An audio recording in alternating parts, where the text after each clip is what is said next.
Hi guys, स्वागत है प्राइजेक्शन course class 5 में।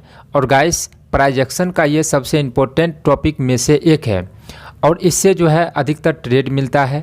मार्केट में इसे चार्ट पैटर्न के नाम से जाना जाता है, जिसमें बहुत सारे कन्फ्यूजन होता है। लेकिन हम अब जैसा कि आप जानते होंगे कि हम सभी चीज़ों को नए तरीक़ा से बताते हैं और एकदम सरल तरीक़ा से, तो इसे हमने नाम दिया है concept of chart pattern. Concept of chart pattern क्यों नाम दिया है? क्योंकि चार्ट पैटर्न जो है, बहुत सारे चार्ट पैटर्न हैं। अगर उस सब को हम लोग याद करने जाएंगे तो चार्ट पे वैसे ही बहुत सारे कन्फ्यूजन रहता है। ऊपर से इसको अगर समझने का कोशिश करेंगे चार्ट पे कि कौन सा चार्ट पैटर्न कहाँ पे बना है, हम लोग कन्फ्यूजन में आ जाएंगे। क्योंकि सभी चार्ट पैटर्न को हम लोग याद नहीं कर सकते हैं, ना ही याद हो सकता है, क्योंकि बहुत है। इसीलिए मेन हो जाता है कॉन्सेप्ट को समझना। चार्ट पैटर्न के कॉन्सेप्ट को अगर हम लोग समझ गए तो दुनिया का कोई भी चार्ट पैटर्न है, आप उस कॉन्सेप्ट से उसे याद भी कर सकते हैं। याद करने का ज़रूरत ही नहीं है, वो याद ही हो जाएगा और उसको कैसे यूज करना है वो भी पता चलेगा। क्योंकि सबसे इम्पोर्टेंट तो वही है कि चार्ट पैटर्न जो भी बनेगा उससे हम लोग ट्रेड लेंगे। तो ट्रेड लेने का मतलब हुआ कि अच्छे तरह से अगर उसके कॉन्सेप्ट को समझ जाएंगे तभी जाके हम लोग ट्रेड ले सकते हैं। और गाइस, अगर आपने इस वीडियो को पूरा देख लिया, इसके बाद चार्ट पैटर्न क्या बहुत छोटा चीज़ है, आप जो है प्राइजेक्शन के बहुत सारे चीज़ों को पकड़ लेंगे और दोबारा वीडियो देखने का ज़रूरत ही नहीं पड़ेगा। क्योंकि यहाँ पे हम आपको सारे डाउट क्लियर कर देंगे और कॉन्सेप्ट को एकदम ऐसे समझा देंगे जैसे एक नए आदमी भी समझ सकता है। तो हमारे चैनल को, तो यहाँ पे आपसे एक गुजारिश भी रहेगा कि हमारे चैनल पे नए हैं तो चैनल को सब्सक्राइब करिए। इस वीडियो से अगर आपको सीख मिलेगा तो लाइक करना है और एक अपना बहुमूल्य कमेंट ज़रूर करना है। तो चलिए अब हम लोग इस वीडियो को करते हैं शुरू, और एकदम बेसिक से शुरू करेंगे, तभी आपको कॉन्सेप्ट समझ में आएगा। वीडियो को पूरा देखने का कोशिश करें। सबसे पहले हम लोग बात करते हैं कि चार्ट पैटर्न किस कॉन्सेप्ट पे बनता है, यानी कि किस कारण से बनता है। तो चार्ट पैटर्न मुख्यतः दो प्रकार से ही बनता है, दो कॉन्सेप्ट पर ही वो आधारित होता है। सबसे पहला होगा, या तो वो बायर और सेलर के कारण से बनेगा। अब आपको यहाँ पे कन्फ्यूजन आएगा कि भाई ट्रेडिंग में जो है बायर और सेलर ही होता है, एक चीज़ और होता है, वो हम आपको बताएंगे। पहला जो कारण है बनने का चार्ट पैटर्न, वो हो सकता है बायर और सेलर के कारण से बन सकता है। दूसरा हो सकता है बिग प्लेयर, जिसे बोला जाता है ऑपरेटर, स्मार्ट मनी कंसेप्ट, या फिर FII, DII। बहुत सारे जो बड़े बड़े लोग हैं, जो अगर आपने प्राइजेक्शन का क्लास 2 देखा होगा तो यहाँ पे आपको समझ में आ रहा होगा। तो दूसरा जो कॉन्सेप्ट है वो किस पे आधारित होता है? बिग प्लेयर के चाल पे। पहला बायर और सेलर पे और दूसरा बिग प्लेयर के चाल पे। अब देखिए, जो भी चार्ट पैटर्न बनेगा चार्ट पर, वो बन सकता है बायर और सेलर के कारण भी और बिग प्लेयर के कारण भी, और दोनों का चाल लगभग बराबर ही होता है, सेम ही होता है। तो उसे कैसे हम लोग पकड़ेंगे? तो देखिए, इसे पकड़ने के लिए आप इसको हम लोग ज़्यादा नहीं पकड़ सकते हैं, लेकिन एक आइडिया लगा सकते हैं। अगर वो बायर और सेलर, जैसे रिटेलर मान सकते हैं, छोटे छोटे हम और आप जैसे ट्रेडर, अगर उसके वजह से चार्ट पैटर्न कोई बना होगा तो उसका चाल देखिए ऐसा हो सकता है। किसी जगह पे मार्केट फंसा होगा, एकदम थोड़ा सा ऊपर थोड़ा सा नीचे ऐसे करते हुए एक चार्ट पैटर्न बनेगा। और दूसरा है बिग प्लेयर के चाल से अगर वो बनेगा तो एकदम क्विक मूवमेंट देगा, यानी कि बड़ा मूवमेंट ऊपर की ओर या फिर नीचे की ओर दे सकता है। उसके बाद वो कुछ चार्ट फॉर्म में बन सकता है, जिसे चार्ट पैटर्न बोला जाता है। तो आपने ये समझ लिया कि किस कॉन्सेप्ट पे ये बनता है। अब गाइस, यहाँ पे एक कन्फ्यूजन आ गया होगा कि भाई ये भी एक चार्ट पैटर्न सेम ही है और बिग प्लेयर का भी सेम ही है, तो हम लोग किसको लेके मान के ट्रेड करेंगे या फिर किसको नहीं मानेंगे? कन्फ्यूजन आ गया होगा। तो देखिए, अब सिर्फ एक ही तरीका ये नहीं है कि जो बायर और सेलर के कारण सिर्फ ऐसा ही बन सकता है, और भी कारण से बन सकता है। तो हम लोग इसको ज़्यादा नहीं पकड़ सकते हैं। तो इसको जो है ज़्यादा नहीं पकड़ सकते हैं, लेकिन इसके हिसाब से ट्रेड भी करना है, तब हम लोग क्या करेंगे? हम लोग तब करेंगे बिग प्लेयर का चाल ही मानेंगे। क्योंकि ज़्यादातर जो चार्ट पैटर्न बनता है वो बिग प्लेयर के कारण ही बनता है, आगे आपको पता चलेगा। तो इस दोनों को कॉन्सेप्ट को हम लोग एक मान लेंगे कि बिग प्लेयर के चाल से चार्ट पैटर्न बनता है। अब आपका सवाल आएगा कि भाई ये जो चार्ट पैटर्न बनता है वो क्यों बनता है? सबसे बड़ा सवाल। अगर ये क्यों बनता है ये अगर आप समझ गए तब इसका आप जो है मतलब और फ़ायदा दोनों उठा सकते हैं, समझ सकते हैं। अब गाइस देखिए, चार्ट पैटर्न क्यों बनता है उससे पहले थोड़ा एक बेसिक कॉन्सेप्ट समझना ज़रूरी होता है, जो कि हर वीडियो में हम बोलते हैं, लेकिन यहाँ पर भी थोड़ा अगर बेसिक बात कर लेंगे तो आपको चार्ट पैटर्न समझने में आसानी होगा। सबसे पहले आपको याद रखना है, मार्केट अगर वो ऊपर गया है तो इसका मतलब है वहाँ पे बायर एक्टिव है, कोई न कोई खरीदा है तभी जाके ऊपर गया है। मार्केट में जब तक खरीदारी नहीं होगा मार्केट ऊपर नहीं जा सकता है। और अगर वहाँ से मार्केट नीचे आया है उसका मतलब है सेलर एक्टिव है, वहाँ पर सेलिंग किया गया है। जब तक मार्केट में बेचा नहीं जाएगा मार्केट जो है नीचे नहीं आएगा। अब इसका ज़रूरत पड़ने वाला है, जैसे मार्केट जो है ऊपर गया है तो इसका मतलब है वहाँ पे ख़रीदारी हुआ है, और मार्केट अगर नीचे आया है तो इसका मतलब हुआ है यहाँ पे बिकवाली हुआ है। अब इसका चार्ट पैटर्न में ज़रूरत पड़ता है, इसीलिए हम आपको ये बताए। तो गाइस अब हम लोग बात करते हैं कि ये चार्ट पैटर्न क्यों बनता है। अगर आप प्राइजेक्शन का कोर्स शुरू से देखते आ रहे होंगे तो एक जगह पे हमने चर्चा किया था कि साइडवेज मार्केट में भी चार्ट पैटर्न बन जाता है, बायर स्ट्रॉन्ग है या फिर सेलर स्ट्रॉन्ग है उस स्थिति में भी चार्ट पैटर्न बनता है। और ये सभी चार्ट पैटर्न जो बनाता है वो बिग प्लेयर बनाता है। तो ये जो चार्ट पैटर्न बनता है वो बिग प्लेयर के चाल के अनुसार वो बनता है, वो अपना चाल खेलता है। जो बड़े प्लेयर हैं जो ट्रेडिंग में इन्वॉल्व होते हैं जिसके वजह से मार्केट ऊपर नीचे जाता है, तो जो सबसे मेन आदमी है वो है बिग प्लेयर, उन्हीं के चाल से चार्ट पैटर्न का उत्पत्ति हुआ है। जैसे देखिए, अगर बिग प्लेयर को मार्केट में ख़रीदारी करना होगा तो क्या वो एक ही बार में ऐसा करके ख़रीद लेगा? नहीं खरीदेगा। वो क्या करेगा, यहाँ तक खरीद लेगा और इसके बाद यहाँ पर कुछ चाल चलेगा वो कि आदमी यहाँ पे फंसे, क्योंकि वही खरीद के यहाँ से यहाँ तक अगर वो खरीदेगा तो अगर वो यहाँ से यहाँ तक खरीदेगा और दूसरा आदमी कोई इसमें इन्वॉल्व नहीं होगा तो उसका प्रॉफिट हो ही नहीं सकता है, क्योंकि अगर वो यहाँ खरीदा है, अगर कोई यहाँ पे बेचेगा तभी तो उसको प्रॉफिट होगा।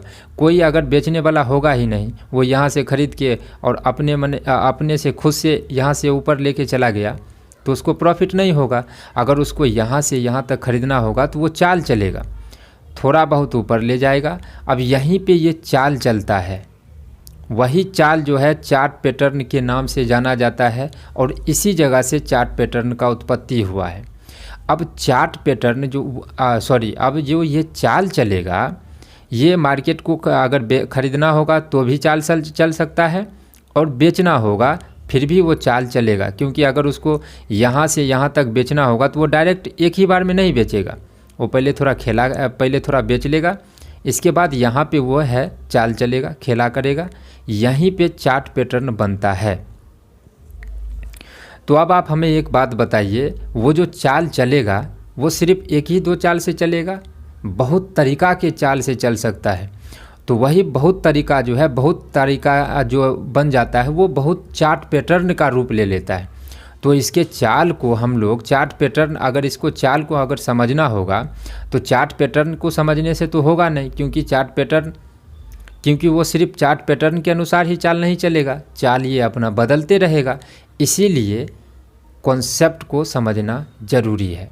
अगर कॉन्सेप्ट को समझ लिए तो चार्ट पैटर्न याद करने का ज़रूरत ही नहीं है, क्योंकि प्राइजेक्शन पकड़ना है। चार्ट पैटर्न को हम लोग याद नहीं करेंगे, इसके कॉन्सेप्ट को समझ जाएंगे और ये जो चाल चल रहा है वो चाल हम लोग इससे समझ जाएंगे, उसके हिसाब से हम लोग ट्रेड कर सकते हैं। तो अब आपको मालूम पड़ा कि हम लोगों का जो चार्ट पैटर्न है वो बनता है बिग प्लेयर के चाल से। तो अब इसमें चाल में बहुत तरीका के चाल हो सकता है, जिसमें हम 2-3 तरीका आपको बता देते हैं और इसको जो है चार्ट पे भी समझने का कोशिश करेंगे। अब इस चाल में जो है क्या हो सकता है, जैसे यहाँ से मार्केट को वो यहाँ से उठा, जैसे वो यहाँ से ख़रीदने का शुरू किया है और यहाँ तक ख़रीदा है, फिर बेचने वाले आदमी ने यहाँ तक बेचा है, फिर खरीदने वाले आदमी ने यहाँ तक खरीदा है, फिर बेचने वाले आदमी ने यहाँ तक बेचा है। इसमें हमको क्या प्राइजेक्शन समझ में आ रहा है? अभी तुरंत हम आपको क्या बताए हैं कि मार्केट में जब तक खरीदारी नहीं होगा मार्केट ऊपर नहीं जाएगा। अब कॉन्सेप्ट समझिए, यहाँ से कोई न कोई खरीदा है तभी मार्केट यहाँ पर गया है। जब बेचने वाले आदमी बेच रहा है तो वो जो है यहाँ तक बेचा है, फिर खरीदने वाले आदमी जो है यहाँ तक खरीद के ऊपर ले गया है। लेकिन अभी हम लोग क्या देख रहे हैं, इससे पहले जहाँ तक खरीद के ले गया था अब जो खरीद रहा है उससे नीचे ही खरीद रहा है। इसका मतलब है कि यहाँ पे कमज़ोर ख़रीदारी हुआ है। इसका मतलब क्या हो गया, यहाँ पे बायर थोड़ा कमज़ोर है और वहीं पे बेचने वाले आदमी यहाँ पे क्या हो रहा है कि जो आदमी बेच रहा है वो जितना पीछे में बेचा था उतना बेचने में सक्षम हो पा रहा है। तो एक तरीक़ा से यहाँ पे प्रोजेक्शन बन रहा है कि धीरे धीरे बायर जो है कमज़ोर हो रहा है। सेलर तो कमज़ोर नहीं हो रहा है, लेकिन वो एक जगह पे न्यूट्रल है कि एक ही जगह पे मार्केट को रोक के रखा है। अब यहाँ पे 2-3 बार आ सकता है, 8 बार, 10 बार, कितना बार भी आ सकता है। हमने सिर्फ 2 बार बताया है ताकि आपको समझ में आ जाए, ज़्यादा गैदरेशन ना हो। तो इसका मतलब हो गया कि बायर धीरे धीरे कमज़ोर हो रहा है, सेलर वहीं पे वहीं है। तो ये जो चार्ट पैटर्न जो ये बनेगा, ये वाला, ये जिधर ब्रेक करेगा मार्केट उधर जाएगा। इसका प्रोजेक्शन के हिसाब से ये मतलब हो जाता है। सभी वीडियो में हम बोलते आ रहे हैं कि प्रोजेक्शन के हिसाब से हम लोग को ट्रेड नहीं करना है। ये लास्ट वीडियो है, इसके बाद हम बताएंगे कि कैसे ट्रेड करना है। इसका मतलब ये हो गया। तो ये एक तरीक़ा से चाल है, ये सिर्फ चाल हुआ। जैसे इसे बोला जाता है असेंडिंग ट्रायंगल। अब इसमें हमको क्या समझ में आ रहा है कि भाई जो खरीदने वाला आदमी है यहाँ से खरीद के इसको ऊपर ले गया है, बेचने वाला आदमी फिर से बेचा है, खरीदने वाले आदमी ने जहाँ पहले ख़रीदा था वहीं तक ले जा पाया है, बेचने वाले आदमी फिर से जहाँ तक बेच पाया था पिछला बार उससे ऊपर ही है। इसमें क्या दिख रहा है कि धीरे धीरे सेलर कमज़ोर हो रहा है। अगर ये स्ट्रांग होता तो जहाँ तक ये यहाँ तक बेचा था, ये जो गिरेगा थोड़ा इसके नीचे बेचना था, लेकिन ये इसके ऊपर ही रख रहा है। तो इसका मतलब धीरे धीरे सेलर कमज़ोर हो रहा है, लेकिन बायर जो है कमज़ोर नहीं हो रहा है, लेकिन एक जगह पे वो है। तो इसका भी मतलब हो जाता है जिधर वो ब्रेक करेगा मार्केट उधर जाएगा, प्रोजेक्शन के हिसाब से, और लोगों को सिखाया जाता है। इसका मतलब इसे बोला जाता है असेंडिंग ट्रायंगल। अब सोच के देखिए, इसको आप याद करेंगे कितना कन्फ्यूजन हो जाएगा। असेंडिंग ट्रायंगल, अब चार्ट पे इसको खोजने जाएंगे, चार्ट पे पहले से ही बहुत सारे कन्फ्यूजन है, और ये अगर मिल गया तो बहुत मुश्किल से मिलेगा। अगर ये क्रॉस करेगा तो आप ट्रेड लेंगे, क्योंकि इतना मुश्किल से चार्ट पे मिलता है। क्योंकि चार्ट पे भी हम आपको बताएंगे कि कितना मुश्किल से मिलता है। अब इसमें देख रहे हैं कि इसमें क्या प्रोजेक्शन समझ में आ रहा है। इसे बोला जाता है डिसेंडिंग ट्रायंगल चार्ट पैटर्न। नाम सिर्फ अभी आपको कन्फ्यूजन के लिए हम बता रहे हैं, आपको नाम याद नहीं करना है, सिर्फ कॉन्सेप्ट को समझिए। अब इसमें क्या हो रहा है, यहाँ से कोई बेचा है, फिर यहाँ पे कोई ख़रीदा है, खरीद के ऊपर ले गया है। तो धीरे धीरे क्या देख रहे हैं, खरीदने वाले आदमी कमज़ोर हो रहे हैं, बेचने वाले आदमी वहीं पर है, मार्केट जो है ऊपर से आया है। कॉन्सेप्ट है ये, हम लोग यहाँ पे समझ चुके थे। इसे बोला जाता है डिसेंडिंग ट्रायंगल। लेकिन आप लोग इसमें एक गौर करेंगे कि एक सपोर्ट लाइन है और एक रेजिस्टेंस लाइन है। ये सपोर्ट लाइन सीधा लाइन भी हो सकता है, तिरछा लाइन भी हो सकता है। ठीक उसी प्रकार से रेजिस्टेंस भी सीधा लाइन वाला भी हो सकता है, तिरछे लाइन वाला भी हो सकता है। अब ये जितना भी चाल चलेगा वो सपोर्ट या रेजिस्टेंस के हिसाब से ही चलेगा। अब इसमें दूसरा तीसरा कुछ चीज़ आने वाला नहीं है, सिर्फ सपोर्ट और रेजिस्टेंस ही आएगा, जिसे इसे बोला जाता है बुलिश फ्लैग। बुलिश फ्लैग क्योंकि ये झंडा के जैसा दिख रहा है, बुलिश फ्लैग हो गया। मार्केट यहाँ से यहाँ तक ऊपर गया था, फिर वही ये चाल चल रहा है, इसी चाल को नाम दिया गया है बुलिश फ्लैग। मार्केट नीचे से ऊपर गया है, खरीदने वाले आदमी, बेचने वाले आदमी यहाँ तक बेचे हैं, खरीदने वाले आदमी यहाँ तक खरीदे हैं। तो जहाँ तक पिछले बार ख़रीदा था उससे थोड़ा कम है, और ये जो है जहाँ तक पिछले बार बेचा था उससे थोड़ा नीचा है। तो यहाँ पे दिख रहा है कि सेलर जो है थोड़ा स्ट्रांग है, बायर उतना स्ट्रांग नहीं है। तो इसका मतलब अगर ये इसको ब्रेक करेगा तो नीचे आ जाएगा, या फिर इसको ऊपर ब्रेक करेगा तो ये ऊपर चला जाएगा। और भी इसमें बहुत सारे डाउट आ जाते, और भी इसमें बहुत सारे डाउट को ऐड कर दिया गया है कि लोग इसमें फंस जाए। अब इसमें क्या बोलेगा कि अगर ये ऊपर से गया है, ऐसा फ्लैग बनाएगा तो ऊपर ही क्रॉस करेगा और ऊपर ही जाएगा। अब सोच के देखिए कि इतना अगर आसान चीज़ होता तो ट्रेडिंग से सभी आदमी पैसा कमा लेता। तो चार्ट पैटर्न जो है एक चाल है बड़े प्लेयर का, उसमें सभी आदमी फंस रहे हैं। हम लोग को कॉन्सेप्ट समझना है कि बायर स्ट्रांग है कि सेलर स्ट्रांग है। इसमें क्या दिख रहा है कि धीरे धीरे सेलर स्ट्रांग हो रहा है, धीरे धीरे बायर कमज़ोर हो रहा है। बस प्रोजेक्शन यही है, और इसका कैसे ट्रेड करना है वो तो हम आगे बता ही देंगे। अब इसको बोला जाता है बेरिश फ्लैग। इसमें देखिए क्या हो रहा है, धीरे धीरे सेलर कमज़ोर हो रहा है, धीरे धीरे बायर स्ट्रॉन्ग हो रहा है, तो बायर स्ट्रॉन्ग हो रहा है, सेलर कमज़ोर हो रहा है, तो ये मतलब रिवर्स भी कर सकता है। और इसको सिखाया क्या जाता है कि अगर ये मार्केट जो है ऊपर से नीचे आएगा, इस तरह का फॉर्मेशन करेगा और उसके बाद जो है यहाँ से मार्केट नीचे आ सकता है। ऐसा ज़रूरी नहीं कि इसको ब्रेक किया तो ये नीचे ही आएगा, क्योंकि ये चाल है। यहाँ से मार्केट जो है ये चाल चल के अपना चाल बदल दे, क्योंकि बड़े प्लेयर के हाथ में है। तो हम लोगों को सिर्फ कॉन्सेप्ट को समझना है। अब जैसे बहुत सारे और भी बहुत चाल, ये बहुत तरीक़ा से चल सकते हैं और उसी का नाम दिया गया है चार्ट पैटर्न। यहाँ पे प्रोजेक्शन क्या समझ में आ रहा है, वही बायर स्ट्रॉन्ग है कि सेलर स्ट्रॉन्ग है, सपोर्ट रेजिस्टेंस लेके यही चीज़ समझ में आएगा चार्ट पैटर्न से। यहाँ पे क्या दिख रहा है, धीरे धीरे बायर कमज़ोर हो रहा है, धीरे धीरे सेलर स्ट्रॉन्ग हो रहा है। यहाँ पे क्या दिख रहा है कि भाई एक मुंह खुल रहा है, धीरे धीरे इस जगह पे जो है बायर भी स्ट्रॉन्ग हो रहा है, सेलर भी स्ट्रॉन्ग हो रहा है। बहुत सारे कन्फ्यूजन है, तो हम लोगों को सिर्फ कॉन्सेप्ट को याद रखना है कि बायर स्ट्रॉन्ग है कि सेलर स्ट्रॉन्ग है। ये कॉन्सेप्ट हम धीरे धीरे क्लियर करते जाएंगे। अभी आपको थोड़ा सा कन्फ्यूजन हो सकता है। तो ये तो आपको समझ में आ गया कि वो चाल चल रहा है, ये इतने प्रकार से चाल, और भी नाना प्रकार से वो चाल चल सकता है, उसका कोई गारंटी नहीं है। अब सिर्फ यही नहीं कि अगर वो जो है मार्केट को यहाँ से ऊपर लेके और ऐसा ही बनाएगा, फ्लैग जैसा ही बनाएगा, वो हो सकता है मार्केट को ऐसा बना दे, वो हो सकता है मार्केट को इस तरीक़ा से बना दे, इस तरीक़ा से। थोड़ा गैदरेशन हो रहा है, लेकिन फिर भी समझने का कोशिश करिए कि वो चाल जो है एक प्रकार से नहीं चल सकता है। और सभी चाल को अगर हम लोग चार्ट पैटर्न के रूप में देखने जाएंगे तो कन्फ्यूजन आना लाजमी है, कन्फ्यूजन होगा। इसीलिए हम लोगों को सिर्फ वो जो चार्ट, जैसे अगर कोई चार्ट पैटर्न बना है तो कुछ इस तरीक़ा से ही बनेगा, इसी तरीक़ा से उसमें देखेंगे भाई सेलर स्ट्रॉन्ग है कि बायर स्ट्रॉन्ग है, उसका क्या मतलब है। अगर वो सेलर स्ट्रॉन्ग है और नीचे की तरफ दिखा दिया, सेलर स्ट्रॉन्ग का मतलब यहाँ से मार्केट गिरेगा, तो अगर मार्केट ने है अपने सपोर्ट को ब्रेक करके नीचे की तरफ सीन दिखा के नहीं गिर पा रहा है, इसका मतलब है यहाँ से कुछ खेला हो सकता है। इसका भी चर्चा करेंगे। अगर आप लोग जो भी आदमी शुरू से लास्ट तक देख रहे होंगे वो बहुत अच्छे से समझ में आ जाएगा।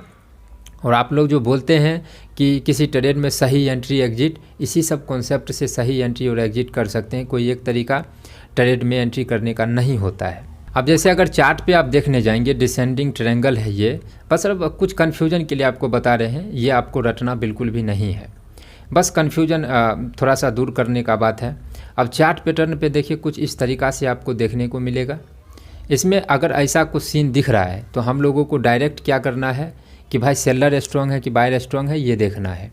तो यहाँ पे क्या दिख रहा है, धीरे धीरे जो ख़रीदने वाला आदमी है वो धीरे धीरे कमज़ोर हो रहा है, इसीलिए तो वो अपने हाई के ऊपर हाई नहीं लगा रहा है, वो अपने हाई के नीचे ही रह रहा है। तो इसका मतलब है कि यहाँ पे धीरे धीरे बायर जो है कमज़ोर हो रहा है।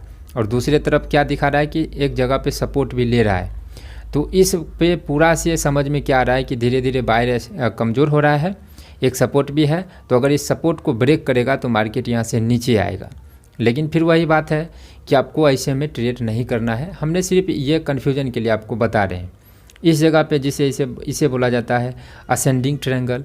चार्ट पे आप ज़रूरी नहीं कि ऐसा ही एकदम सिंपल तरीक़ा से देखने को मिले, ऐसा भी देखने को मिल सकता है।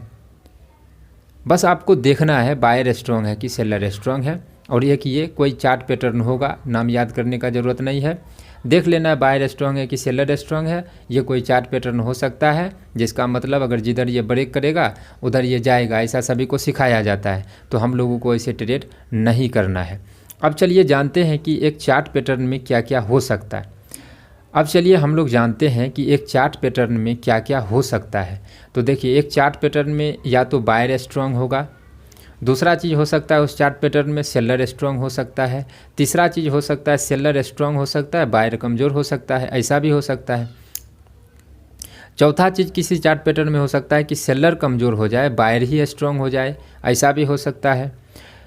पांचवा चीज़ हो सकता है सेलर कमज़ोर या बायर न्यूट्रल हो सकता है, बायर एक ही जगह पे रहे, सेलर धीरे धीरे कमज़ोर हो, जैसा कि एग्जांपल आप देखें। ऐसा भी हो सकता है कि सेलर कमज़ोर और बायर कमज़ोर दोनों कमज़ोर हो सकता है, क्योंकि उनका चाल ही है, वो चाल में अब बायर भी कमज़ोर दिखा देगा, सेलर को भी कमज़ोर दिखा देगा कि भाई अब समझो। इसीलिए वो कन्फ्यूजन वाला चीज़ है चार्ट पैटर्न, तो वो कन्फ्यूज में डाल देगा। या ऐसा भी हो सकता है सेलर स्ट्रॉन्ग बायर स्ट्रॉन्ग दोनों को स्ट्रॉन्ग बना देगा कि भाई अब समझ के दिखाओ कि अभी ये मार्केट किधर जाएगा। अगर आप देखेंगे तो सेलर स्ट्रॉन्ग है तो भाई नीचे आएगा, उसी टाइम पे दिखेगा भाई बायर स्ट्रॉन्ग है यहाँ से ऊपर जाएगा, कन्फ्यूजन आ जाएगा। इसीलिए हम लोगों को कॉन्सेप्ट समझना है कि बायर स्ट्रॉन्ग है कि सेलर स्ट्रॉन्ग है। और जैसे ही कोई चार्ट पैटर्न फॉर्म में अगर दिख रहा है ऐसा कुछ, तो समझ जाना है कि भाई ये कुछ चार्ट पैटर्न है, लोगों को सिखाया गया है कि जिधर ब्रेक करेगा उधर जाएगा, हम लोगों को ऐसे ट्रेड नहीं करना है। इस वीडियो में मेन मकसद यही था कि आप लोग चार्ट पैटर्न रटने के ऊपर मत जाए। चार्ट पैटर्न का कॉन्सेप्ट मुझे आशा है कि आपको समझ में आया होगा। अब इसके बाद हम लोग बात करेंगे प्राइस एक्शन के हिसाब से ट्रेड कैसे करना है। अगर आपने यहाँ से क्लास 1 से क्लास 5 देख लिया है, तब आप जो है ट्रेड में सही एंट्री कैसे कर सकते हैं वो आपको समझ में आएगा, और एक प्रॉफिटेबल ट्रेडर की जर्नी को कैसे स्टार्ट कर सकते हैं ये भी आपको समझ में आएगा। हमेशा याद रखना है कि प्रॉफिटेबल ट्रेडर आप खुद को ही बना सकते हैं, हम आपको नहीं बना सकते हैं। बस कुछ कॉन्सेप्ट था वो हम आपको बता देंगे, उसको अब यूज कैसे करना है वो भी हम आपको बता देंगे, लेकिन उसको आप किस तरीक़ा से लेना है और कैसे यूज करना है वो आपके ऊपर है। तो इस वीडियो में इतना ही। Thank you.